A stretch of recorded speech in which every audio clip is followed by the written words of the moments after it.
Ces dernières années, la construction hôtelière s'est intensifiée à Abidjan, la capitale économique du pays. En 2020, l'hôtel Mövenpick Abidjan ouvrira ses portes et dans les prochaines années, il est prévu de construire un hôtel à appartements du groupe Adagio, un hôtel Ritz-Carlton, un hôtel 5 étoiles dans la station balnéaire d'Assigny, un centre d'affaires Ivoire Trade Centre à Cocody et une nouvelle ville touristique à Sassandra, sans parler de l'essor des plateformes comme Airbnb. La qualité des hôtels à Abidjan est très bonne. Le gouvernement ivoirien est plongé dans la réhabilitation de la baie de Cocody à Abidjan, qui vise à offrir des loisirs de qualité au centre-ville pour les nombreux touristes d'affaires en visite dans la ville, sans oublier l'aspect environnemental du projet.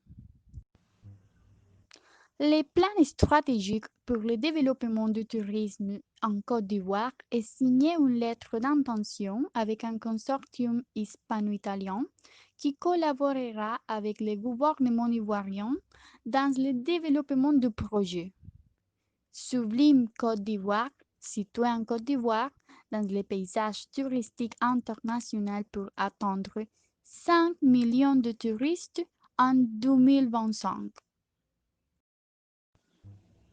Le projet Relais Peyote a pour vecteur de développement économique la création d'hôtels 3 étoiles de type écologique conçus sur la base de cabanes en bois et de toits de chaume typiques de la Côte d'Ivoire. Les hôtels disposent de l'énergie solaire pour le vent, 30 chambres climatisées, leurs salles de conférences, leurs piscines, leurs espaces de sport et de loisirs, leurs boutiques, leurs pistes cyclables, etc. Accords de transport aérien et de facilitation des visas, une liaison aérienne directe avec la création d'un espace aérien commun est encouragée afin de faciliter les procédures de visa. Elle impressionnait avec ses plages d'étoiles de mer, ses forêts de palmiers et ses routes si orangées qu'on dirait qu'elles sont faites de poudre à maquillage.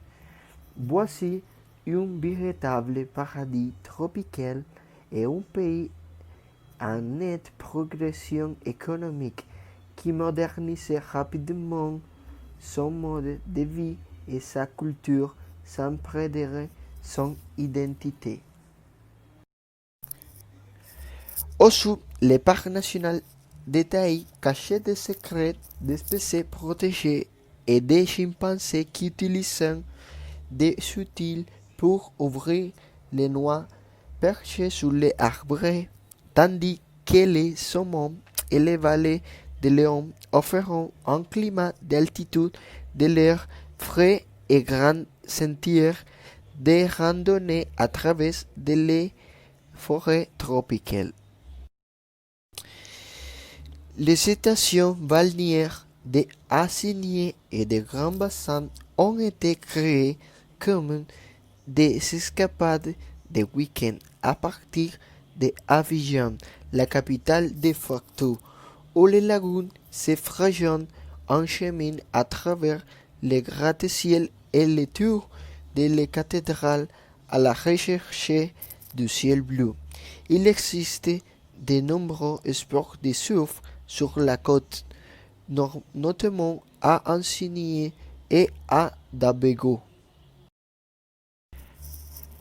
À Yamoussoukro, la basilique flottait dans les paysages comme un mirage.